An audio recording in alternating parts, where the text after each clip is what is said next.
Thank you, Anuradha ma'am and Jayashree ma'am for the inspiring presentation. There is a slight change in the rules.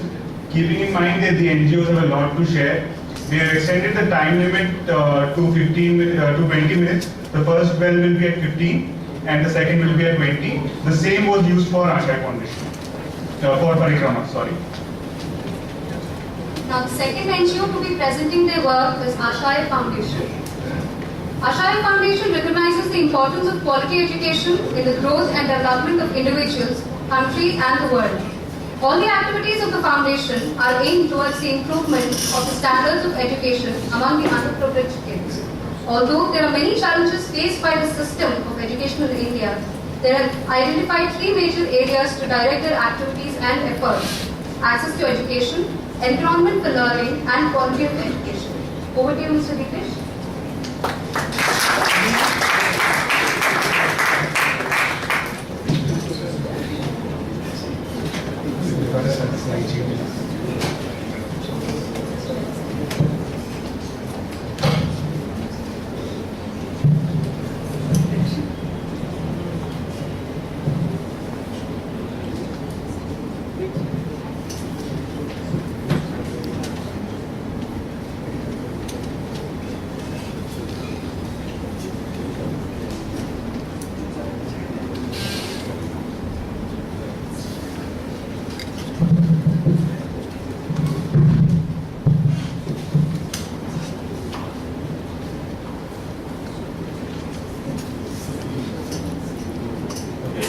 Firstly, good evening everyone. My name is Deepesh. I'm a part of this NGO called Ashaya Foundation. Firstly, that was a very good presentation. I was really glad to see you're doing such good work in such a short duration of time. That's been like last 10 years and that was really great. And firstly, regarding the presentation, firstly, this is going to be my agenda. That firstly, I'll give you a short introduction of what Ashaya Foundation is. I'll give you a short introduction, and then the projects that we are working on. Then there's one project that we have selected for today, which is Pustaka Abhiyana. I'll give a small introduction on that, the process that we follow, and what is the future of that project.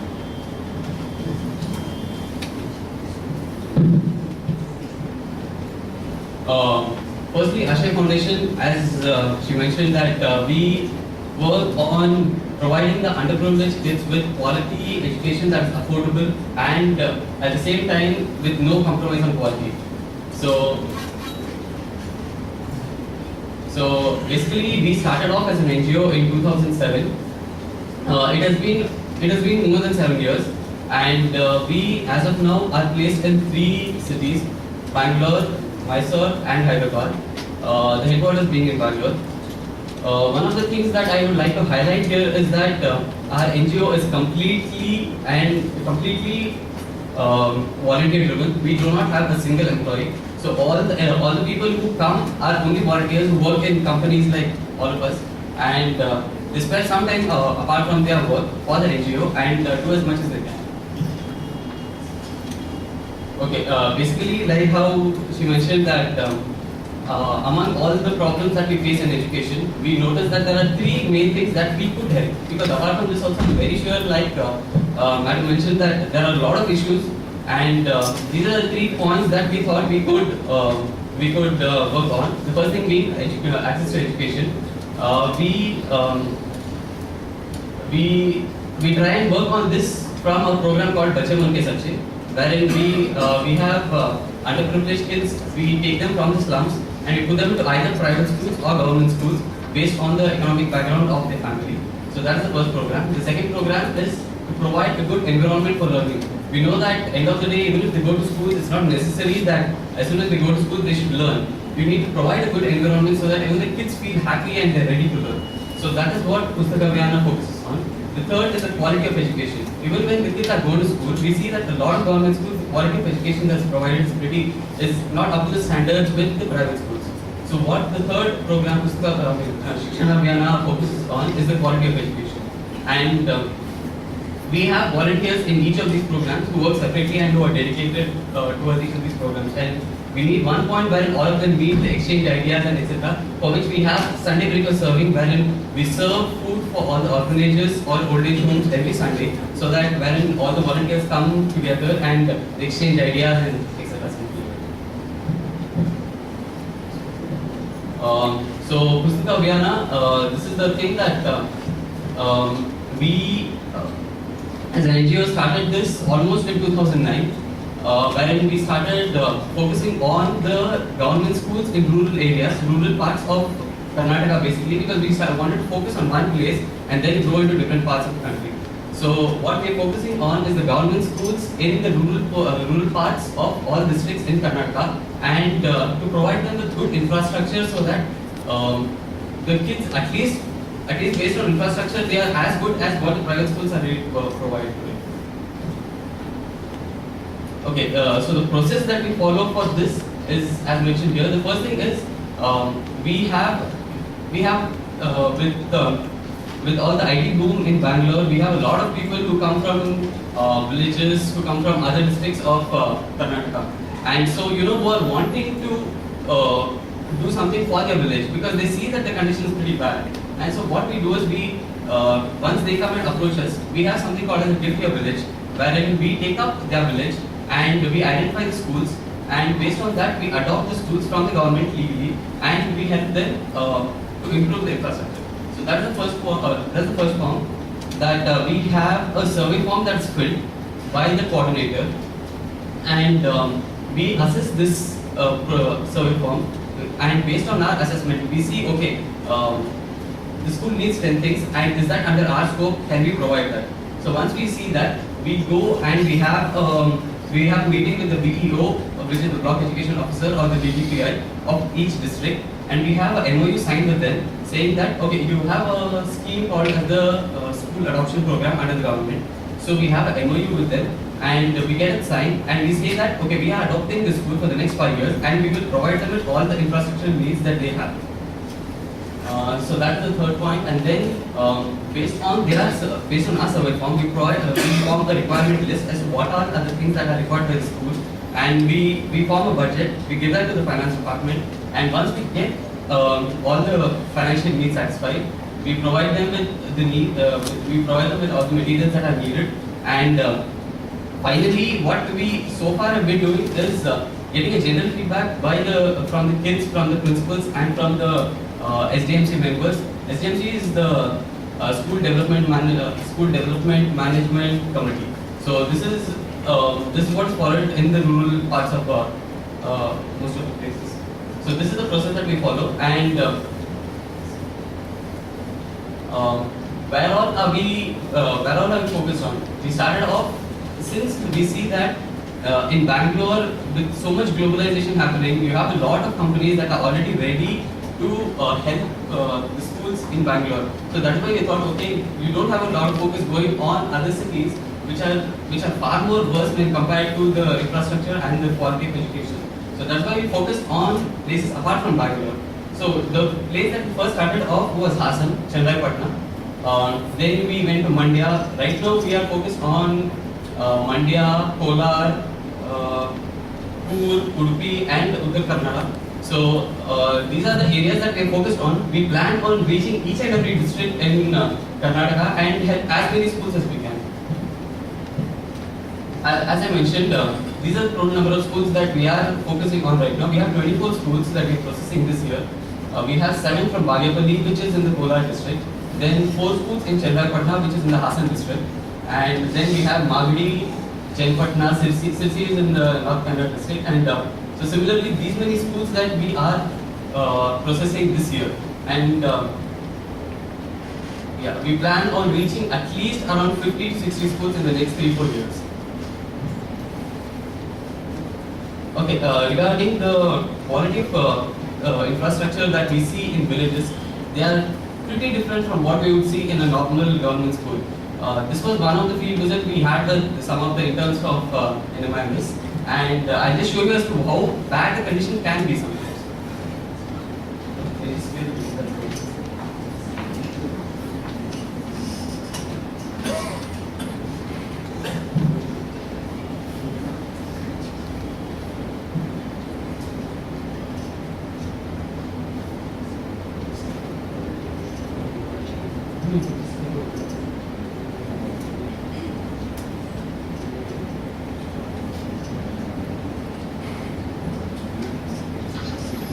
Okay, this was one of the classrooms of the government schools.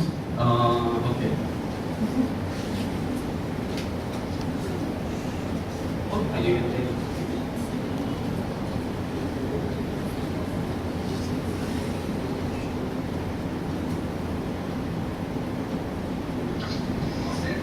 This was one of the classrooms of a school in Bagepalli, which comes in the Kolar district. You see the condition of the classroom is pretty bad, and this is a building that was built 2 years ago. So you see the amount of corruption that is also involved is that a building cannot sustain more than 2 to 3 years. You have like, this is a classroom, and it's pretty shocking for people like us who sit in AC rooms like this and enjoy all the privileges that we have. And yes, you have cow dung and yeah, pretty much everything possible you could imagine.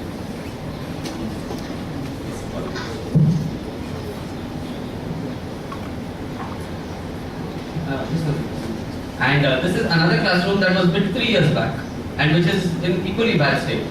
And that is luckily one of the classrooms that was built this year, which is in a relatively better position, you would say. So what I showed you was one of the worst things that we have seen, and one of the good things that we have seen is this was the village that we started off in first in the beginning, which is Chandrai Patna, and we have seen that here there is the amount of corruption has gone down, which has helped us also a lot, and we have the SDMC members cooperating with us and the school heads, which has helped us, help the school a lot, which is in turn helping the kids, and that is what we see here. That this was an event that we had last year in Chandrai Patna, and this is one of the villages. And this was probably one of the best schools you would see, and I don't see even private schools, government schools in Bangalore having facilities as good as this one. They have all the buildings that you see on the left, they are all new buildings, and they have a big garden, which definitely you won't find in any of the government schools in Bangalore. So we are trying our best to give them all the facilities that they need, so that they at least want to come to school.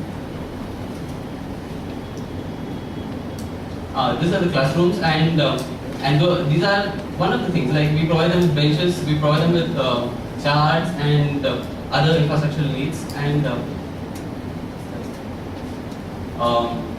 so this is what we have been doing for these many years. This year we had a couple of interns from NMIMS who helped us in looking at the process that we are following and looking at how we can change things, how we can make things better. And we sat together and came out with this, wherein we follow a systematic procedure, because we are an NGO that are run by volunteers. Like I told you, there was one more person who was supposed to come with me, but he says no, I have work, so we can't do anything. We don't have like dedicated people to sit and tell them no, we are paying you, so go and do this. So that is the way it works, and it's difficult, but at the same time, people enjoy coming, so that's why they come. No one comes here because they have to come. So this is the thing that we've been following, and this is what we would be following for 2014 onwards, wherein we take the survey forms, we assess all of them by November, December, then January, February, we have the budget estimation, we have all the schools listed, and then March, April, we go to the BEO, we do all the assessment of how long it's going to take for all the government procedures, which generally takes the maximum amount of time.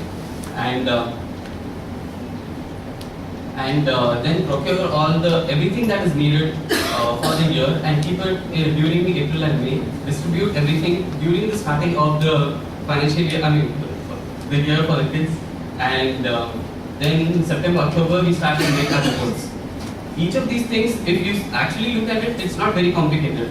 But when you work in a volunteer-driven organization, things become slower. And when you're working in districts like this and you're dealing with government, things become even more complicated, wherein you can't get things done at your pace.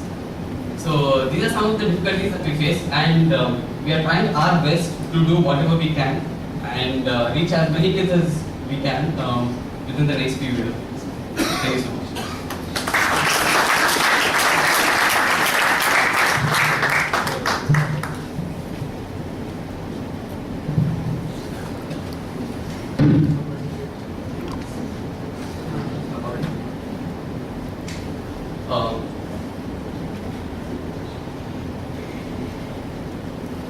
Yeah, so Any of you have questions, you can please.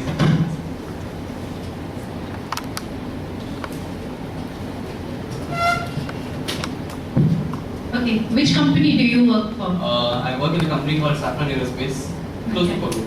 Alright.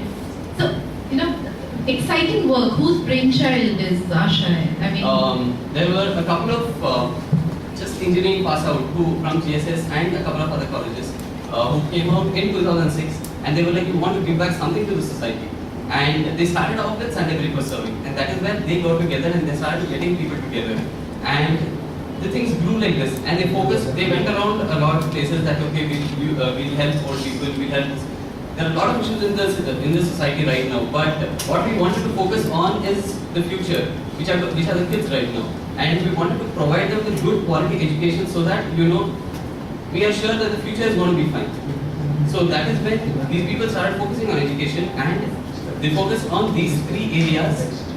Of access, quality of education, and infrastructure for schools, and that is what we will work. okay, so 7 years. Why haven't you built a core team? I mean, it would be disastrous if you also had something else to do and no one here to present. You understand how an NGO also has to be professionally managed, driven, Yes. then we're talking about sustainability and stuff like that. So tomorrow you go on site, you get married, your weekend preferences change. Exactly. So how does this work? Exactly, and I'll give you a good example of this. That among the couple of people who started off the NGO, a good number of them joined Bosch, and half of them went to Germany, and we had a lot of issues with that. Blaming Bosch? I'm happy that they went to Germany, but the good thing is that we always have someone who replaces the person who leaves. Like for example, I was not a part of Ashay Foundation like 2 years back.